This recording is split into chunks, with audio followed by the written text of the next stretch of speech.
students of class 6. Today we will start our next chapter, that is chapter number 5, fiber to fabric.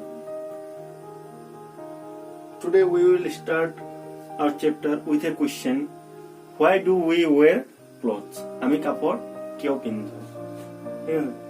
কাপড় হল তিনিটা basic নেসেসিটিৰ ভিতৰত এটা. We have three basic necessities of life, which are food, cloth and a house. So this cloth is one of the three basic requirements of our life. And nextly, to protect our body from heat, cold, rain, dust and insect, we have to wear clothes. Now let us understand the name of the chapter first. What is fiber and what is fiber to fabric? So first, what is fiber? Fiber হল আমাৰ raw materials to fabric বনাবৰ কাৰণে আমাৰ যিবিলাক বস্তু লাগে, যোনটো raw materials লাগে, সেইটো হল আমাৰ fiber. আৰু fabric to হল আমাৰ end product. So আমি কটনৰ কাপোৰ পিন্ধো না. So cotton cloth is a fabric. এটা কি হল আমাৰ এটা fabric. আৰু কটন ক্লথটো আমি বনাও কৰ পৰা? কটন বলছৰ পৰা. গছত কটন বলছ হয়, সেইবোৰৰ পৰা কিবা কিবি প্ৰসেস কৰি কেনে আমি কি কৰো? কটন ক্লথ বনাও. So this cotton balls, that is the raw materials, are the fiber. আৰু cotton cloth যোনটো আমি পিন্ধো, that is the end product, is the fabric. So the name of the chapter is clear here. Now we will proceed to the next topic. Now we will discuss about the history of clothing. In the ancient times, people used to wear leaves of trees, barks of tree and animal skin as their cloth. Ancient time ot ki korisile amar manuhe jumla gosor paat ase ba gosor chal bakoli ba animalor skin borok telokor ki kapor hisabe use korisile. But when they began to settle down in communities, যেতিয়া তেওঁলোকে এটা গাঁৱত একেলগে থাকিবলৈ ধৰিলে, তেতিয়া তেওঁলোকে কি কৰিলে? সেই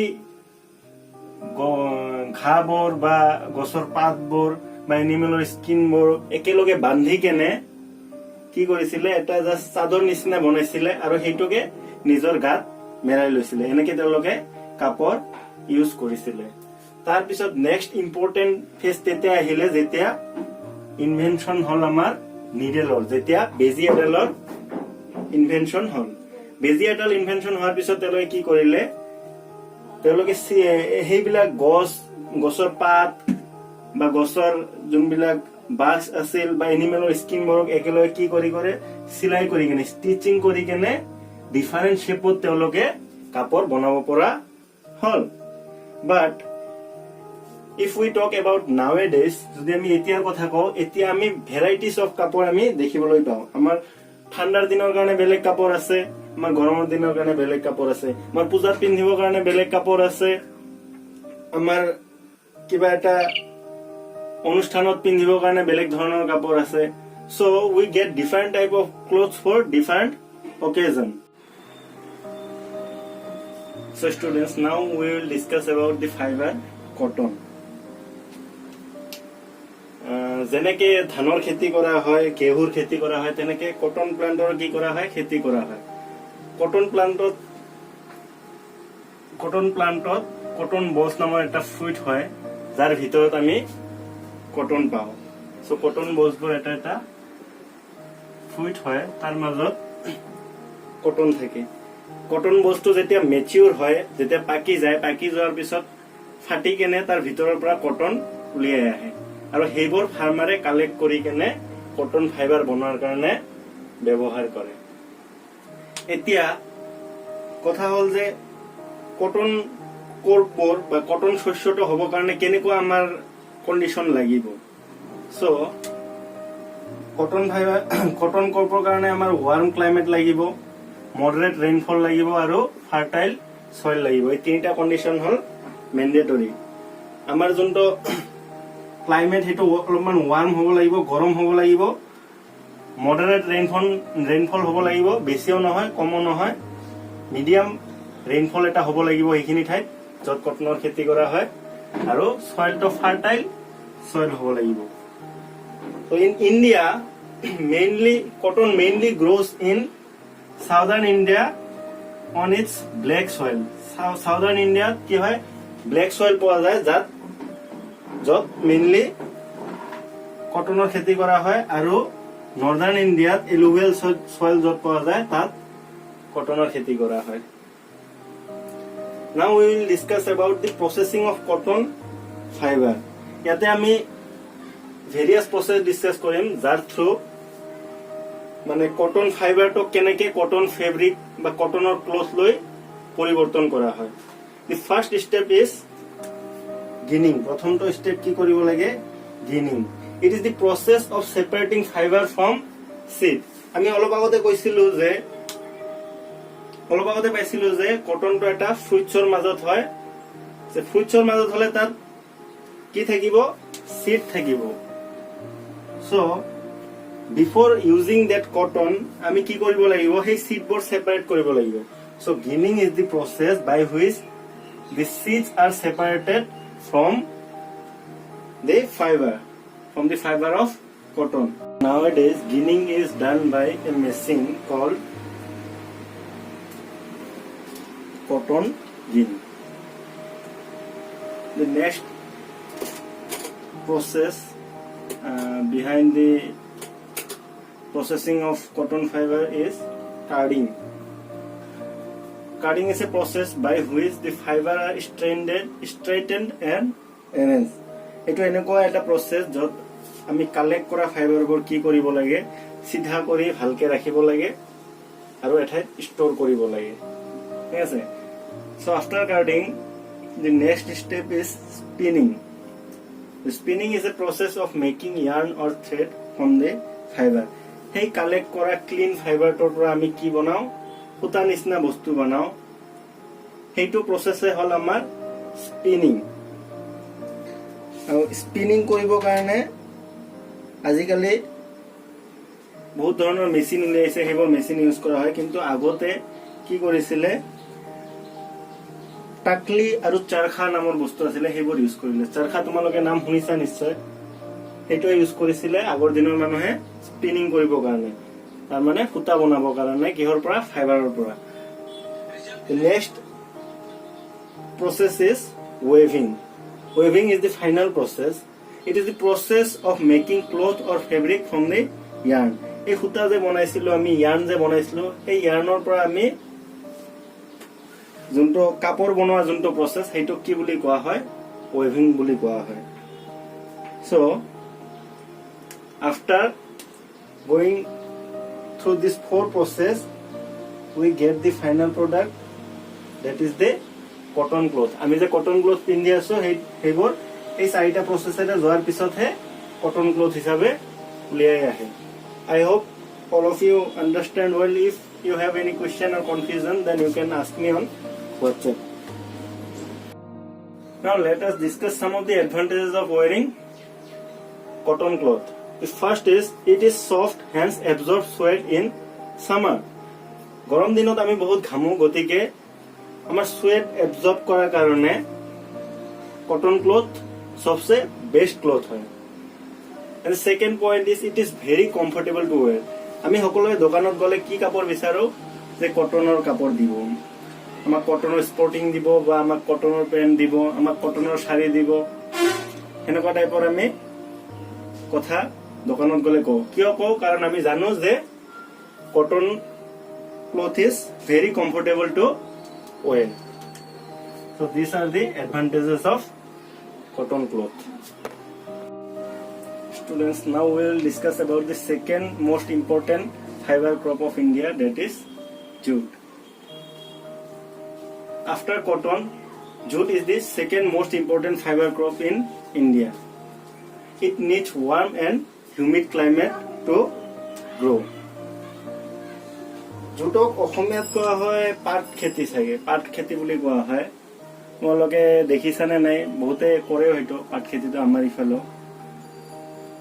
সো পাট খেতি কৰিবৰ কাৰণে আমাক কেনেকুৱা ওয়েদাৰ লাগে ওয়ান আৰু হিউমিড ক্লাইমেট আমাক লাগে হিউমিড মানে যোনটো এয়াৰত মানে ওয়াটাৰ কোৱান্টিটি যোন ঠাইত বেছি থাকে সেই ঠাইৰ ক্লাইমেটক হিউমিড ক্লাইমেট বুলি কোৱা হয় Now let us discuss about the processing of food. In the processing of jute. The first process is rating. प्रथम तो process क्या है हमार rating in the processing of jute. In rating, the harvested plant are soaked in water for 10 to 15 days. পাট খেতিৰ পৰা পাট গছবোৰ কটাৰ পিছত কি কৰা হয় হেটো 10 বা 15 দিন লৈকে কি কৰি ৰাখা হয় জিকাই ৰখা হয় পানীত কিমান দিনৰ বাবে 10 to 10 to 15 ডেছৰ বাবে জিকাই ৰখা হয় সেই প্ৰচেছটো কি বুলি কোৱা হয় ৰেটিং বুলি কোৱা হয় after rating the second process is stripping the fibers are stripped মানে উলিয়াই অনা from the stalks of the plant stalks মানে তোমালোকে ক'ব পাৰা stem of the plant the jute plantor stemor পৰা তেতিয়া 10-15 দিন লৈকে জিকাই ৰখা হয় প্লান্টক ফাইবাৰ বোৰ কি হৈ যায় এক্সট্ৰা হৈ যায় তেতিয়া stripping processৰে আমি সেই ফাইবাৰ বোৰক উলাই আনো after stripping the next process is washing and dyeing washing মানে ধোৱা dyeing মানে শুকোৱা ফাইবাৰখিনি ওলোৱাৰ পিছত আমি কি কৰিব লাগে হেটো ভালকে ধুইছই কেনে সাফা কৰি এটো সানলাইটত কি কৰিব লাগে শুকাব লাগে কেদিনমানৰ কাৰণে সো এটো হল ফাইনাল প্ৰসেস এটো প্ৰসেসৰ পিছত আমাৰ জুট আমাৰ কাৰণে ৰেডি হৈ যাব হেটো ইউজ কৰি আমি আমাৰ যিবোৰ মানে জুটৰ প্ৰডাক্ট আছে যেনেকুৱা ৰছী বস্তা হেবোৰ ধৰণৰ বস্তু আমি কি কৰিব পাৰিম বনাব পাৰিম Students, now we will discuss about a important fiber that is one of the animal fiber wool. Wool is obtained from the hair of animals like sheep, camel and goat. Wool আমি কৰপৰা পাও sheep, camel বা goat এনেকুৱা ধৰণৰ জন্তুৰ হেয়াৰৰ পৰা আমি পাও So now let us understand about the processing of wool. Similar to that of cotton fiber, wool also have 4 steps of processing. The first step is shearing. In the process of shearing, the wool is removed from the skin of the animals like sheep, camel, goat, etc. After shearing, the next step, that is the second step, is carding. In this step, washing and cleaning of the wool that is obtained from animal skin is done, and then it is dried in sunlight. After that, the third process is spinning. Spinning is the process of making yarn of wool. যেনেকৈ আমি কটনৰ thread বনাইছিলো বা ইয়াৰ্ন বনাইছিলো ঠিক তেনেকৈ আমি উলৰো কি কৰো স্পিনিং কৰি কেনে আমি উলৰ এটা সুতা বনাও After spinning, the next process is knitting. It is the process of making woolen cloth by using that wool thread or yarn of wool. So in this way we get our woolen cloth. So the final product after this 4 process is the woolen cloth.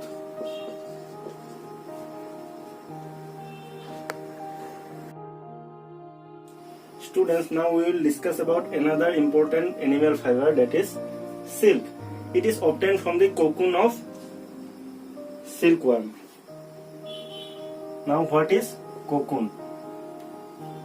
Silkworm কি কৰে আমাৰ mulberry লিফত থাকে mulberry নামৰ এটা plant আছে সেইটো গছৰ পাতত বাস কৰে আমাৰ silkworm বোৰে ঠিক আছে আৰু সেই গছৰ পাতবোৰ খাই কেনে কি কৰে পোকবোৰে তো চাৰিওফালে এটা শেল নিচিনা বনায় সেই শেলটোৱে হল cocoon and this cocoon is made up of the fiber a shiny fiber called silk. Silkworm is found in mulberry leaves. আমি already discuss কৰিলো যে mulberry নামৰ গছত তেওঁলোকে কি কৰে বাস কৰে silkworm মৰে. The third point is it is known for its shiny appearance in the clothes. The shiny silk কি কৰে এটা shiny appearance দিয়ে cloth. So সেই কাৰণে silk এটা costly fiber হয় আৰু আগৰ দিনত যেনেকুৱা ৰাজা মহাৰাজাহঁতে সিল্কৰ কাপোৰ ব্যৱহাৰ কৰিছিল আজিকালিও অলপমান টকা পইচা থকা মানুহে সিল্কৰ কাপোৰ এফৰ্ড কৰিব পাৰে. Now let us discuss about sericulture. The rearing of silkworm for production of silk is called sericulture. The কি কৰে sericulture process কি কৰে গছ ৰোৱা হয় মালবেৰী গছ ৰোৱা হয় বহুত লাৰ্জ এৰিয়া মালবেৰী গছ ৰোৱা হয় তাৰ পিছত তাত সেই গছবোৰত সিল্কওয়াৰ্ম এৰি দিয়া হয় আৰু তাতে সিল্কওয়াৰ্মবোৰক পোহা হয় আৰু সেই সিল্কওয়াৰ্মবোৰে মালবেৰী পাত খাই কেনে তেওঁলোকে কি কৰে কোকুনছ বনায় গছৰ পাতত আৰু সেই কোকুনছবোৰ পিছত কালেক্ট কৰি কেনে তাৰে পৰা সিল্ক ফাইবাৰ বনোৱা হয় এইটো প্ৰসেসে হল আমাৰ sericulture. Students, so far we have discussed about different type of natural fiber. Now we will discuss about synthetic fiber. These are the fibers made from chemicals and these are the man-made fibers. So synthetic fiber আমি মানুহে নিজে বনোৱা fibre হয় এইবোৰ নেচাৰত পোৱা নাযায় যেনেকৈ আমি কটন বা জিউট বা উল বা সিল্ক হেবোৰ আমি পাইছিলো যে হেবোৰ আমি কৰ পৰা পাইছিলো নেচাৰৰ পৰা পাইছিলো কিন্তু সিনথেটিক ফাইবাৰবোৰ মানুহে নিজে বনায় by using chemicals. Some of the examples of synthetic fiber are this rayon, nylon, acrylic, polyester, olefin fiber, etc. So the synthetic fiber have many advantages than the natural fiber. Since the synthetic fiber are made by us, so we can modify its nature according to our requirements. We can make it wrinkle resistance, flame resistance, water resistance, strength resistance, and whatever we want. Although the synthetic fiber have many advantages, but it has some disadvantages too. So I will give a table of advantages and disadvantages of synthetic fiber in the next section of the video. You can study these advantages and disadvantages from the table. With this, I am concluding this chapter. Hope all of you have understood well. And if you have any confusion, then you can ask me on WhatsApp. Thank you, students.